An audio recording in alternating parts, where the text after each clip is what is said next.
एक व्यक्ति जो इंटरनेट पे नोहा नाम से पॉपुलर है, उसका ये दावा है कि वो साल 2030 से आया है और ये भी बात प्रचलित है कि इस इंसान ने लाई डिटेक्टर टेस्ट को भी पास किया। लाई डिटेक्टर उस मशीन को कहते हैं जो ये पता करती है कि आप सच बोल रहे हो या झूठ बोल रहे हो। सच या झूठ बोलते समय आपका चेहरा, आपका हाव भाव अलग अलग होता है और इसी को ये मशीन सेंस कर लेता है। तो जब ये इंसान कह रहा था कि मैं 2030 से आया हूँ और उस समय के घटनाओं के बारे में बता रहा था, तब लाई डिटेक्टर मशीन इसे रीड कर रहा था एंड इट टर्न्स आउट कि ये सच बोल रहा था।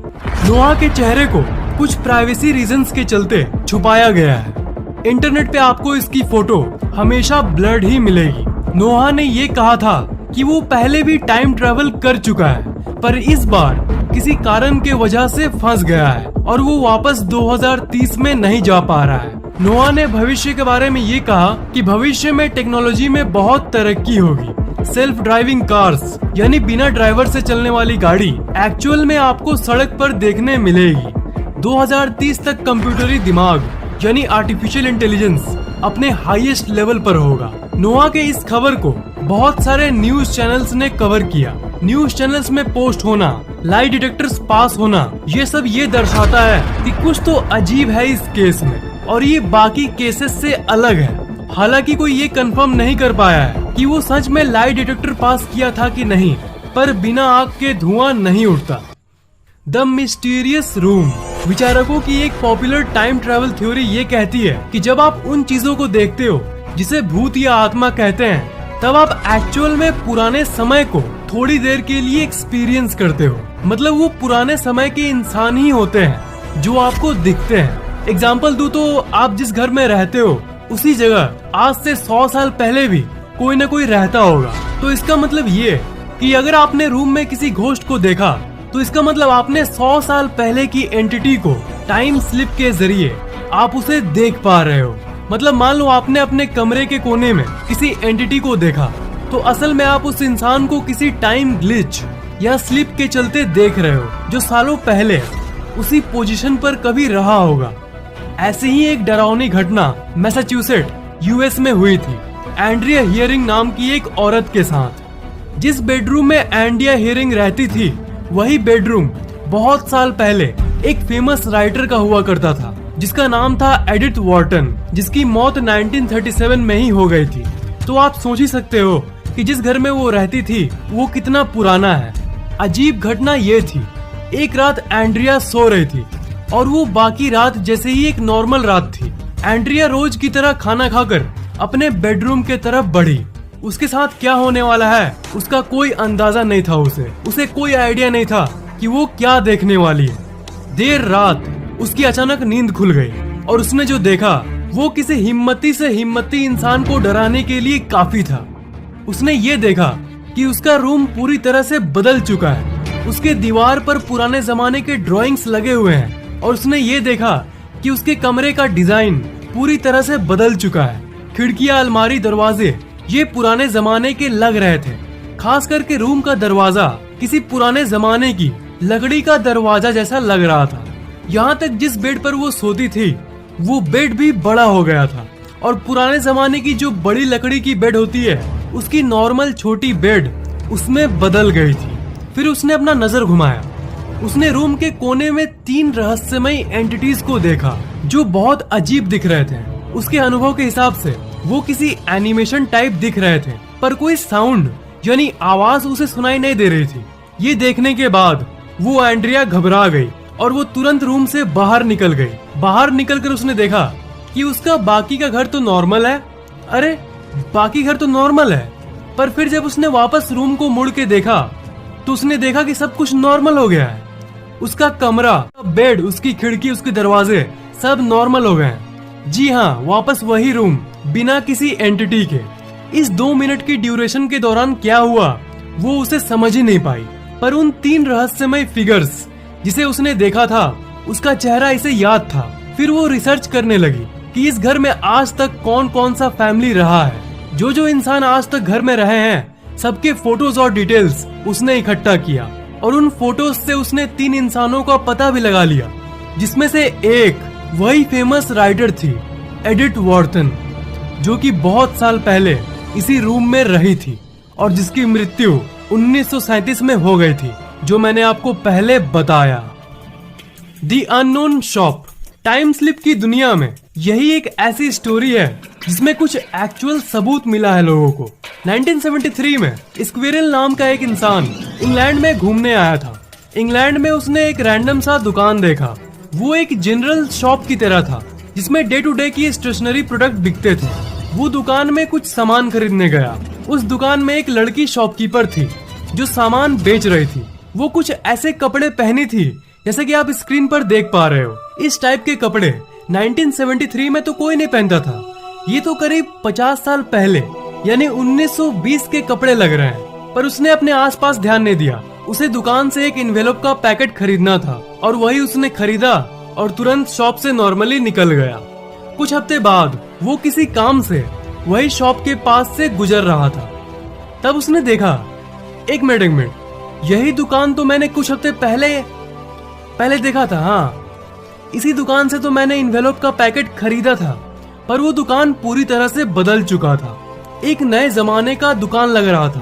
पिछली बार की तरह अजीब नहीं था। वो उस दुकान के अंदर गया और दुकान के अंदर के लोगों से पूछा कि आपके यहाँ 2-3 हफ्ते पहले कोई लड़की काम करती थी ना, वो जो पुराने टाइप के ड्रेस पहनती थी, और शॉप का डिजाइन इतना कैसे बदल गया। शॉप के लोगों को कोई आइडिया नहीं था कि वो क्या बोल रहा है। वो ऐसी कोई भी लड़की को नहीं जानते थे और वो कह रहे थे कि हमारा शॉप तो बहुत दिनों से ऐसा ही है। बाद में उसने ये कहानी सबको बताया। कुछ एक्सपर्ट्स इस मामले का जांच करना शुरू कर दिए। एक्सपर्ट्स ने उससे एनवेलप मांगा। एक्सपर्ट्स को ये पता चला कि जो एनवेलप उसने खरीदा था वो करीब 20 साल से मैन्युफैक्चर हुआ ही नहीं था, यानी बना ही नहीं था। उस टाइप की एनवेलप की मैन्युफैक्चरिंग करीब 20 साल से हुई ही नहीं है। तो फिर मिस्टर स्क्विरल को एग्जैक्टली क्या हुआ था? Time slip, parallel universe glitch, dimension hopping, क्या था ये आज तक एक रहस्य है। Back in time within a blink of an eye. Doctor E.G. Moon एक बहुत बड़े फिजिशियन थे। उनको एक कॉल आता है उनके एक पेशेंट का, जिनका नाम था लॉर्ड कार्सन, कि तुम मेरे घर आ जाओ और मेरा चेकअप कर लो। कार्सन एक बहुत बड़े मैंसन में रहता था। डॉक्टर मून कार्सन के घर पर आए। कार्सन बेड पर लेटा हुआ था। डॉक्टर मून ने कहा कि मैं अपनी चेकअप डिवाइस कार में ही भूल गया हूँ, मैं जाकर ले आता हूँ। वो ऊपर वाले कमरे को छोड़कर नीचे हॉल में आया और उसके बाद उन्होंने जो घर के बाहर देखा वो दिल दहला देने वाला था। उन्होंने ये देखा कि उनकी कार गायब है और घर के बाउंड्री पे जो फेंस लगी थी वो भी गायब है और आगे की जो रोड थी वो पक्की रोड से कच्ची रोड हो गई है, जिसे मड रोड कहते हैं, जो गाँव में होती है, वैसी हो गई थी। और आगे दूर उन्होंने कुछ 19वीं सदी के कपड़े पहने हुए इंसान को देखा। फिर वो वापस अपने घर की तरफ देखे। घर तो गायब नहीं हो गया। आगे की अजीब चीजों को देखने के बाद जब वो पीछे घर की तरफ मुड़े तब घर मौजूद था। पर घर को देखने के बाद जैसे ही वो तुरंत वापस आगे की तरफ मुड़े तो वुश, सब पहले की तरह नॉर्मल। कार वापस, पक्का रोड वापस, सब कुछ बिल्कुल नॉर्मल। और आगे कोई पुराने जमाने का आदमी भी नहीं था। नॉर्मल अभी के लोग रोड पर टहल रहे थे। पर कुछ सेकंड्स के लिए उनके साथ थोड़ी देर के लिए क्या हुआ था? थ्योरीज तो टाइम स्लिप की तरफ ही इशारा करती है, पर असल रीजन क्या हुआ ये कोई भी नहीं जान सका। द वेनिस्ड कैफे 18 जून 1968 को चार्लोट वर्बर्टन हर बार की तरह शॉपिंग करने के लिए पास की ही एक लोकल जगह में गई। वो एक सामान्य सा ट्रिप था जो वो पहले भी बहुत बार कर चुकी थी, पर इस बार चीजें कुछ ज्यादा ही अजीब होने वाली थी। शॉपिंग करने जब वो शहर में आई तब उसने सोचा कि चलो कुछ देर के लिए कॉफी हो जाए। फिर उसको एक अजीब सा कैफे मिला जो उसने आज से पहले कभी भी नहीं देखा था। वो कैफे पुराने जमाने की कैफे जैसी लग रही थी। उसे लगा कि कोई नया ट्रेंड होगा, कूल दिखने के लिए कॉफी शॉप को वैसा बनाया होगा। उसने ज्यादा ध्यान नहीं दिया, पर कुछ दिन बाद उसने फिर ये तय किया कि वो फिर से कॉफी शॉप में जाएगी। पर अगली बार जब वो आई तब वो देख रही है कि वहाँ कोई कॉफी शॉप मौजूद ही नहीं है। आसपास के लोगों से पूछने के बाद उसे ये पता चला कि यहाँ की कैफे बहुत साल पहले ही बंद हो चुकी है, पर लोगों को लगा कि वो ड्रामा कर रही है सिर्फ लोगों का अटेंशन पाने के लिए। फिर लोगों ने उसी समय उससे पूछा कि जरा बताओ तो कि वो सो कॉल्ड पुराना कैफे कैसा दिखता था जिसमें तुम दावा कर रही हो कि तुम गई थी। उसके बाद उसने बताया कि दीवार पर एक फोटो टंगा था, चेयर की अरेंजमेंट्स ऐसी थी, एंड गेस व्हाट, असली कैफे की जो पिक्चर्स थी वो उसकी बातों से मेल खा रही थी। मतलब उसका जो डिस्क्रिप्शन था कैफे के बारे में वो बिल्कुल सालों पहले वाली कैफे शॉप से मिल रही थी। अभी तक की सबसे मानी हुई थ्योरी तो ये कहती है कि ये अनजाने में ही टाइम स्लिप के चलते थोड़ी देर के लिए पास्ट में चली गई थी। द मैजिकल होटल 1979 में जियोफ सिम्पसन्स और उसकी वाइफ और उसके 2 दोस्त फ्रांस घूम रहे थे। उन्होंने बहुत सारे जगहों को देखा और जब वो घूमते घूमते थक गए तब उन्होंने होटल बुक करने का सोचा। एक जगह उन्हें एक बहुत अलग दिखने वाली एक अजीब सा होटल दिखा। उस होटल ने इनका ध्यान खींच लिया और उन्होंने उसी में रहने का प्लान बनाया। जब वो होटल के अंदर गए तब उन्होंने देखा कि होटल के स्टाफ बहुत अजीब से पुराने जमाने के कपड़े पहने हुए हैं और होटल का डिजाइन भी कुछ वैसा ही है। उन्होंने रूम बुक करने के लिए स्टाफ से बात किया, पर स्टाफ ने कहा कि कोई रूम खाली नहीं है। पर स्टाफ ने ये भी कहा कि आप लोगों को कोई दूसरी होटल ट्राई करनी चाहिए, हो सकता है कि उसमें रूम खाली हो। उसके बाद वो लोग दूसरी होटल में चले गए, पर ये होटल भी पिछले जैसा ही कुछ पुराने जमाने का लग रहा था।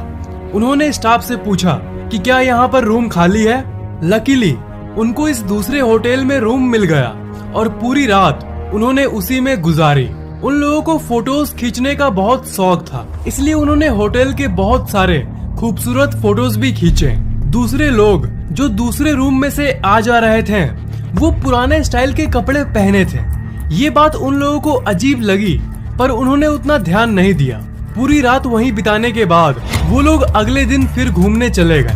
पहले दिन जैसा ही उन्होंने बहुत जगह घूमा, फिर वो वापस होटल में आने लगे। गाड़ी के विंडो से जब उन्होंने बाहर देखा तो उन्हें एक बड़ी सी खाली ग्राउंड के बदले और कुछ नहीं दिखा। मतलब दोनों होटल गायब। अगल बगल के लोगों से पूछने पे ये पता चला कि ये जमीन तो बहुत सालों से खाली है और बहुत साल पहले यहाँ पर एक होटल हुआ करता था जो कब का डिस्ट्रॉयड हो चुका है। फिर उन्हें अचानक से उन फोटोज की याद आई जो उन्होंने तब खींचा था जब वो लोग होटल रूम में थे। और जानते हो आप उन्होंने क्या देखा? एक खाली कागज। ये टाइम स्लिप था या कुछ और, कोई आज तक इस घटना को नहीं समझा सका। और ये टाइम स्लिप की सबसे मिस्टीरियस घटनाओं में से एक है दी नेवी इंसिडेंट। 1957 का संडे मॉर्निंग था। 3 ब्रिटिश नेवी इंग्लैंड के एक गांव में गए। जब वो लोग उस गांव में गए तब आसपास का हाल देखकर वो लोग चौंक गए। सब कुछ अजीब लग रहा था, पर बाकी घटनाओं से अजीब और अलग इस बार कुछ ज्यादा ही अजीब चीजों को इन तीनों नेवी मैन ने अनुभव किया। उन्होंने दूर के एक तालाब को देखा कि जो बहुत सारे डक्स थी वो हिल ही नहीं रही थी, थोड़ी सी भी हवा नहीं चल रही थी। ऐसा मानो कि हाँ, आपने सही सोचा, ऐसा मानो कि टाइम रुक सा गया है। गांव के और अंदर जाने के बाद उन्होंने देखा कि इस गांव में कोई भी बिजली का तार है ही नहीं, कोई इंसान ही नहीं दिख रहा था, सब कुछ वीरान। ये सब देखकर घबराहट के मारे वो तुरंत इधर उधर भागना शुरू कर दिए। पर अचानक से बीच रोड में ही सब कुछ वापस पहले जैसा हो गया। तो टाइम स्लिप ही एक ऐसी कंसेप्ट है जो कि इन कहानियों को समझा सकती है। पर टाइम रुक जाने को, स्टॉप्ड टाइम को, इसे तो कोई नहीं समझा सकता। पर मैंने आपको पहले भी बताया है और फिर बता दूं कि स्टॉप्ड टाइम और टाइम स्लिप अभी तक सिर्फ एक साइंस फिक्शन है और ये साइंटिफिकली प्रूव्ड नहीं है। पर जैसा कि मैं कहता हूँ, हमारी दुनिया सिर्फ साइंस से लिमिटेड नहीं है। हमारी दुनिया में ऐसी कई चीजें हैं जो साइंस के परे है। पर जैसा कि मैं हमेशा कहता हूँ, ये रहस्यमयी जरूर है। और वर्चुअल रियलिटी, आर्टिफिशियल इंटेलिजेंस, ये सब टेक्नोलॉजिकल चीजें तो बस ऊपरी सतह का भाग है। साइंस और टेक्नोलॉजी तो लिमिटेड है। हमारी दुनिया और भी कई रहस्य से भरी हुई है और इस दुनिया की सबसे मजेदार बात भी यही है। पर आप थ्रिल हो रहे हो ना? बस आपको जब तक मजा आ रहा है ना वीडियोस में, बस वही तो मैं चाहता हूँ। आपके अंदर एक खुशी, एक एक्साइटमेंट देखना चाहता हूँ। क्या ऐसी घटनाओं की कहानियों का अगला पार्ट आप चाहते हो? नीचे कमेंट करना मत भूलना, जरूर कमेंट करना। इस वीडियो को लाइक करना बिल्कुल भी मत भूलना और शेयर जरूर कर देना। और अभी तक सब्सक्राइब नहीं किए हो तो सब्सक्राइब जरूर कर लेना और बेल आइकन को तो भूलना ही मत, उसे जरूर दबा देना।